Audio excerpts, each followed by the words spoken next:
बाइस्ट opinion के नए अंक में आपका स्वागत। दोस्तों, निशिकांत दुबे ने आज एक बहुत बड़ा दावा किया है। उनका कहना है कि जुलाई अगस्त तक झारखंड मुक्ति मोर्चा का वजूद ही झारखंड में नहीं बचेगा। वो पार्टी कई टुकड़ों में टूट जाएगा और जो आज का झारखंड मुक्ति मोर्चा है वो हमें दोबारा देखने को नहीं मिलेगा। ये निशिकांत दुबे का दावा है। आज वो दुमका में प्रेस से बात कर रहे थे, तब उन्होंने अपने ये विचार व्यक्त किए। उनके इस विचार का आधार क्या है? उनका कहना है कि बसंत सोरेन एक मर्द आदमी है और बसंत सोरेन कभी भी ये बर्दाश्त नहीं करेगा कि कल्पना सोरेन झारखंड की मुख्यमंत्री बने। ऐसा वो इसलिए कह रहे हैं क्योंकि कल्पना सोरेन को गांडे में जो उपचुनाव होने जा रहा है वहां से उनको प्रत्याशी बनाया गया है और सबका मानना है कि वो वहां से आसानी से चुनाव जीत जाएंगी और चुनाव जीतने के बाद निशिकांत का आकलन है कि उनको जो है फिर चंपई सोरेन को हटा करके झारखंड का मुख्यमंत्री बना दिया जाएगा और इसको बसंत सोरेन बर्दाश्त करने वाले नहीं है। वो बार बार एक चीज पे जोर दे रहे हैं कि जो बसंत सोरेन है वो मर्द आदमी है, इसलिए इस चीज को बर्दाश्त नहीं करेगा।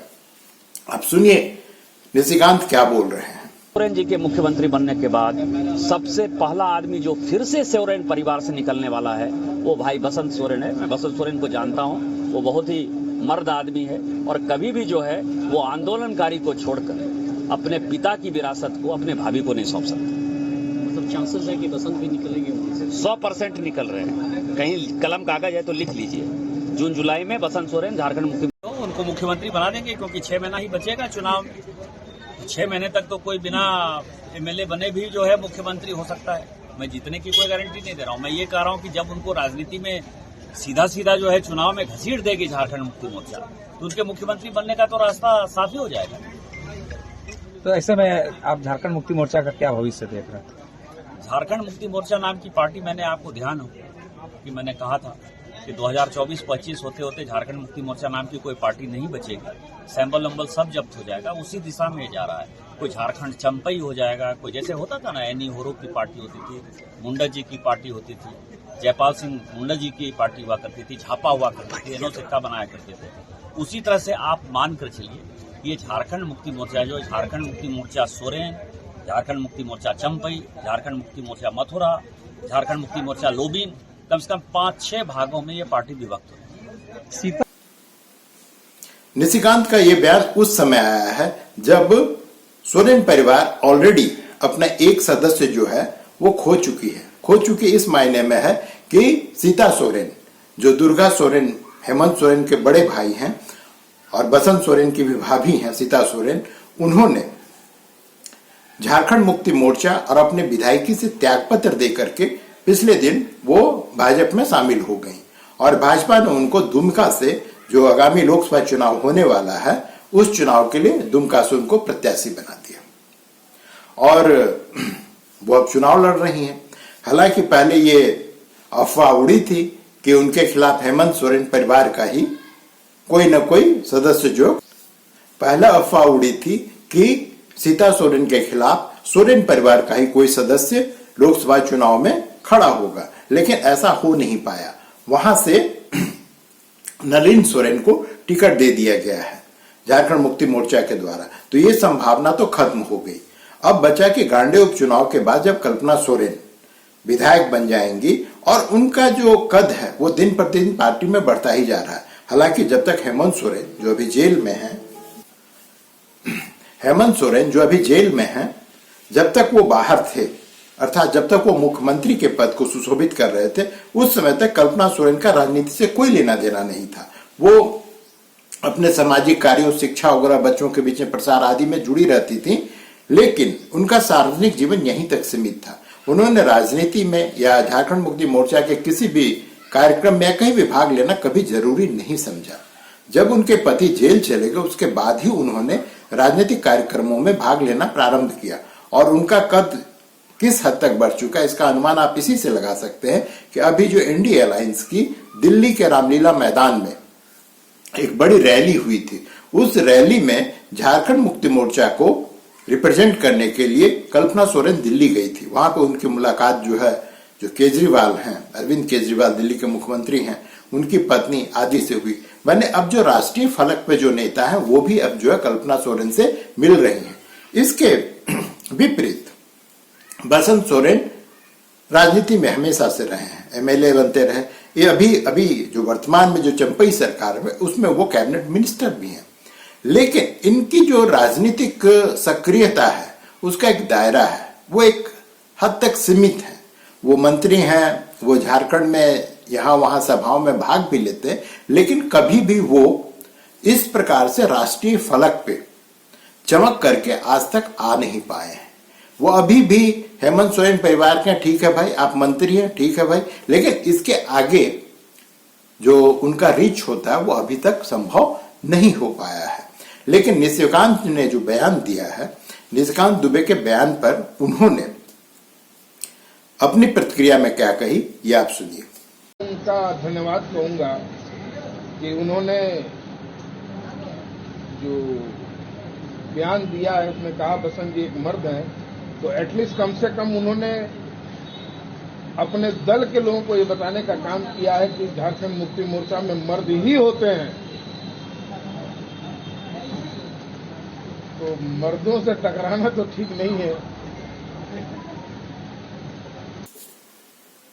तो बसंत सोरेन को सुना अपने दोस्तों, उन्होंने जैसे उनके मन से लड्डू फूट रहा हो, बड़े खुश हो रहे थे। निशिकांत दुबे ने उनको मर्द कहा और वो कह भी रहे थे कि जय में मर्दों की पार्टी है, लेकिन उन्होंने इस पर कोई प्रतिक्रिया नहीं दी जो निशिकांत दुबे ने कहा है कि झारखंड मुक्ति मोर्चा टुकड़ों टुकड़ों में बंट जाएगी, उसका कोई अस्तित्व नहीं बचेगा। उस पर वो कोई प्रतिक्रिया नहीं दे रहे हैं। और दोस्तों हमेशा याद रखिएगा, धुआं तभी निकलता है जब वहां पे आग होता है, बिना आग के धुआं नहीं होता है। और ये सिर्फ समस्या झारखंड मुक्ति मोर्चा के साथ में नहीं है।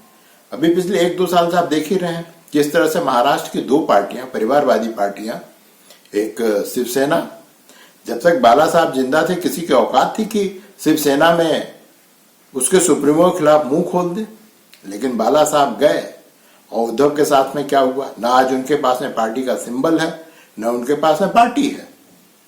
इसी तरह से जो शरद पवार हैं, जिनको भारतीय राजनीति का चाणक्य कुछ लोग मानते हैं, उनके साथ भी वही हुआ। उनके भतीजे जो है वो उनकी पार्टी और उनका सिंबल लेकर चले गए। तो हर परिवारवादी पार्टी के साथ में समस्या ये होती है दोस्तों कि वो सेकंड लाइन ऑफ लीडरशिप को कभी पनपने ही नहीं देता है। झारखंड मुक्ति मोर्चा में आपको बहुतेरे लोग मिल जाएंगे, बहुतेरे नेता मिल जाएंगे, वो आपसे ये कहेंगे दादा हमको बहुत मानते हैं, दादा हमको बहुत प्यार करते हैं। कोई ये नहीं आपको कहने वाला मिलेगा कि दादा से हम प्रेरणा लेते हैं, दादा के संघर्ष से हम कुछ सीखते हैं, ये कहने वाला कोई नहीं मिलेगा। यहां पर सिर्फ ये है कि सत्ता है तो जो कुछ मलाई मिल जाए वही जिंदाबाद। कभी किसी ने झारखंड मुक्ति मोर्चा में कोई आपको एक ऐसा नेता आप जिसको कह सकें कि ये अपने पार्टी के लिए मर मिटा हो, ग्रामीण क्षेत्रों में मिल जाएगा, प्रखंड स्तर तक मिल जाएगा, लेकिन राज्य स्तर पे कोई एक ऐसा नेता हो जो निस्वार्थ भाव से ये कहता हो कि वो सिर्फ झारखंड मुक्ति मोर्चा के लिए जीता है और मरता है, ऐसा आपको कोई नेता नहीं मिलेगा। और ये हर परिवारवादी पार्टी के साथ में होता है।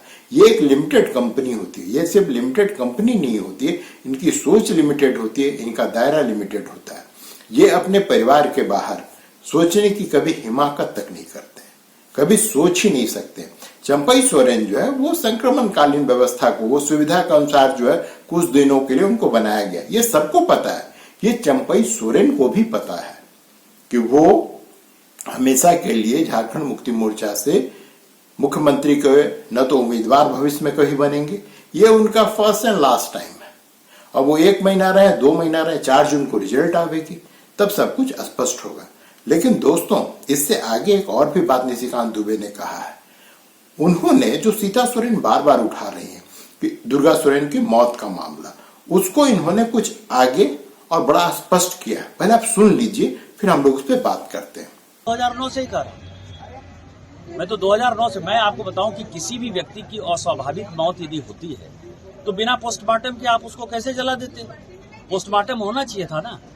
कोई आदमी तरोताजा था। 16 तारीख तक चूंकि मेरे खिलाफ चुनाव लड़ रहे थे तो मुझे पता था कि वो जबरदस्त कैंपेन कर रहे हैं। कोई आदमी रिजल्ट के दिन जो है उन्होंने मुझे बधाई दी थी जब मैं चुनाव जीत गया था।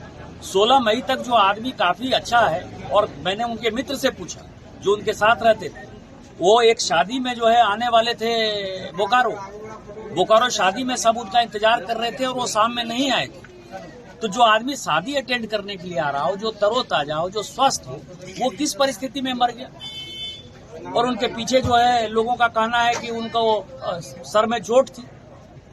तो कोई भी आदमी मरेगा तो उसका तो पोस्टमार्टम होना चाहिए, और बड़ा आदमी मरा था, ये स्वाभाविक मौत है। तो निश्चित तौर पर इसकी सीबीआई इंक्वायरी होनी चाहिए, और जब हमारी सरकार बनेगी तो हम इसकी सीबीआई इंक्वायरी कराएंगे।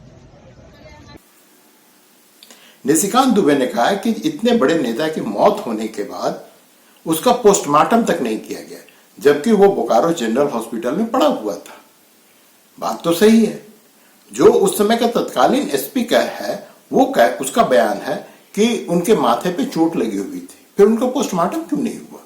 और अगर पोस्टमार्टम नहीं हुआ, कम से कम उसमें कुछ जांच तो हुई होती, तो वो कुछ भी नहीं हुआ। और ये निशिकांत दुबे ने कहा कि जब भी हमारी सरकार बनेगी झारखंड में, हम लोग सीबीआई जांच की सिफारिश कर देंगे। अब ये बहुत बड़ा संकट है। पहले लोगों को लगा था कि ये जो है सीता सोरेन की अभी तुरंत ताजा वो झारखंड मुक्ति मोर्चा छोड़ी हैं और वो चिढ़ के कारण इस तरह का बयान दे रही है। लेकिन जिस तरह से अब निशिकांत दुबे जैसे झारखंड में भाजपा के तो बड़े नेता हैं, और बाबूलाल मरांडी, ये लोग जिस तरह से इस मुद्दे को हाथों हाथ ले रहे हैं और जिस प्रकार से इस मुद्दे को उठाया जा रहा है, दोस्तों आप ये जान लीजिए कि 3-4 महीना बाद भाजपा सरकार आने से पहले ही मुझे लगता है कि कोई बड़ा विस्फोट होने वाला है, और जो झारखंड मुक्ति मोर्चा के हित में नहीं होगा। और ये जो है, जो एक तरफ तो इनका जो पारिवारिक कलह है वो दिन प्रतिदिन बढ़ता ही जा रहा है, धीरे धीरे अब वो सबके सामने आ रहा है। कितने दिन छुपा के रखेंगे गुरुजी, कितने दिन इसको छुपाएंगे? और गुरुजी अब अस्वस्थ रहते हैं, सबको पता है। उनके स्वास्थ्य के कारण अब वो पहले वाले गुरुजी रहे नहीं, और जब सत्ता एक बार आपके हाथ से दूसरी पीढ़ी को शिफ्ट हो चुका हो तो आप अपनी प्रासंगिकता तो ऐसे भी खो देते हैं। अब गुरुजी किसी भी स्थिति में कम से कम जो पारिवारिक कलह है उसको शांत करने की स्थिति में नहीं है। हेमंत सोरेन, अगर उनको बेल मिल जाता, अगर वो बाहर आ जाते हैं, तो वही सिर्फ इस स्थिति को संभाल सकते हैं, वही इस परिस्थिति में कुछ कर सकते हैं। अन्यथा दोस्तों, झारखंड मुक्ति मोर्चा के लिए आने वाला दिन वाकई बहुत कठिन होने वाला है। देखिए 4 जून को रिजल्ट आवेगा। हम तो ईश्वर से कामना करेंगे कल्पना सोरेन जीत जाए, लेकिन कल्पना सोरेन के जीतने का मतलब है कि पारिवारिक कलह में और घी पड़ जाएगा और भी ये तेजी से सुलगेगा। लेकिन हम ये भी तो कामना नहीं कर सकते कि कल्पना सोरेन हार जाए। हम क्यों ऐसी कल्पना करें? ये काम तो झारखंड के जनता का है। ये तो जनमत के आधार पर वो चुनी जाएंगी या हारेंगी।